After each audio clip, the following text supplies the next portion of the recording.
আমি একজন ঈসা মসীহের অনুসারী। আমার বিয়ের আগেই আমার স্বামী একজন ঈসা মসীহের অনুসারী ছিলেন। আমার স্বামী আমাকে ঈসা মসীহের কথা বলেছিলেন।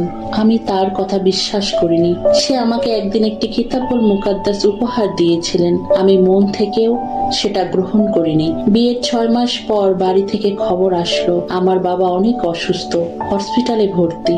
তখন আমি নামাজে বসি আর চোখের জলে আল্লাহর কাছে দোয়া করি যেন আমার বাবা সুস্থ হয়। কিন্তু আবার একটি খবর আসলো যে আমি আমার বাবাকে শেষবারের মতো যেন দেখে যাই। তখন আমার হৃদয়টি ভেঙে গেল আর আমার মনে হলো আমার কথা কি আল্লাহর কাছে সত্যি পৌঁছায়নি। আর আমার কাছে মনে হচ্ছিল কোথায় যেন আমার ও আল্লাহর মাঝে একটি দেওয়াল রয়েছে, আর ঠিক সেই দেওয়ালটি আমার মোনাজাত আল্লাহর কাছে পৌঁছাতে বাধা হয়ে দাঁড়িয়েছে। তখনই মনে হলো আমার স্বামীর উপহার দেওয়া সেই ইনজিল কিতাবটি দেওয়ার সময় আমাকে বলেছিলেন, যদি তুমি ঈসা মসীহকে বিশ্বাস করে এই কিতাবটি পড়ো তবে তুমি যা চাইবে তাই পাবে, কারণ একমাত্র ঈসা মসীহই জীবন্ত সত্তা। তিনিই আল্লাহর কাছে বেহেশতে আছেন। তার নামেই একমাত্র আমাদের দোয়া আল্লাহর কাছে কবুল হয় ও মুনাজাতের উত্তর আসে।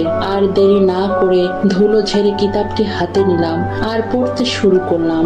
আর আমার অজান্তে অনেক কান্না করছিলাম। আমার চোখের জলে কিতাবের পাতাগুলো ভিজে যাচ্ছিল।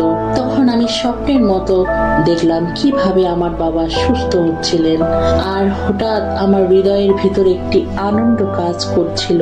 দেরি না করে তখন আমি রওনা দিলাম হসপিটালের উদ্দেশ্যে। আর আমি দেখতে পেলাম আমার বাবা হসপিটালের বেডে শুয়ে আছে মুমূর্ষ অবস্থায়। পাইপের নলের মাধ্যমে খাবার ও ওষুধ খাওয়ানো হচ্ছে এবং অক্সিজেন মাস্ক লাগানো ছিল। কিন্তু আমার মনে তখনও আনন্দ কাজ করছিল।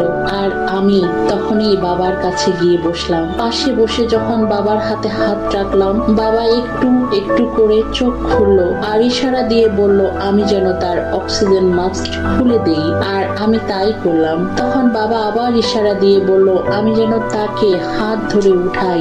আর আমি তাই করলাম। আমার বাবা উঠে বসলো ও আমার কানের কাছে এসে বললেন, আমার অনেক ক্ষুধা পেয়েছে, আমি অনেক দিন খাবার খাইনি, আমাকে মাংস দিয়ে ভাত খাইয়ে দাও। আমি তো অবাক হয়ে গেলাম যে একটু আগেই তাকে নল দিয়ে খাবার দেওয়া হয়েছিল। আর সেই মানুষটি আমার হাতের স্পর্শ পাওয়ার সঙ্গে সঙ্গেই উঠে বসলো। আর এই ঘটনাটি হসপিটালে আসার আগেই আমি যেভাবে দেখেছিলাম ঠিক তখনই মনে হলো এটাই আমি কিতাব পড়ার সময় স্বপ্নের মতো করে চোখে দেখেছিলাম। আমি আর কান্না ধরে রাখতে পারছিলাম না যে আমার বাবা সুস্থ। চারদিকে মানুষ ছিল, তাই আমি ওয়াশরুমে গেলাম। ওয়াশরুমের দরজা বন্ধ করে অনেক কান্না করলাম। প্রভু ঈসা মসীহের কাছে হাঁটু গেড়ে নিজেকে সমর্পণ করলাম এবং আমি বুঝতে পারলাম যে আমার স্বামী আমাকে যে কথা বলেছিলেন যে ঈসা মসীহই একমাত্র জীবন্ত, তখন থেকেই আমি ঈসা মসীহকে বিশ্বাস করলাম এবং আমি তখন থেকেই একজন ঈসা মসীহের অনুসারী। ঈসা মসীহ আমাকে ভালোবাসেন, আমি ঈসা মসীহকে বিশ্বাস করি ও ভালোবাসি।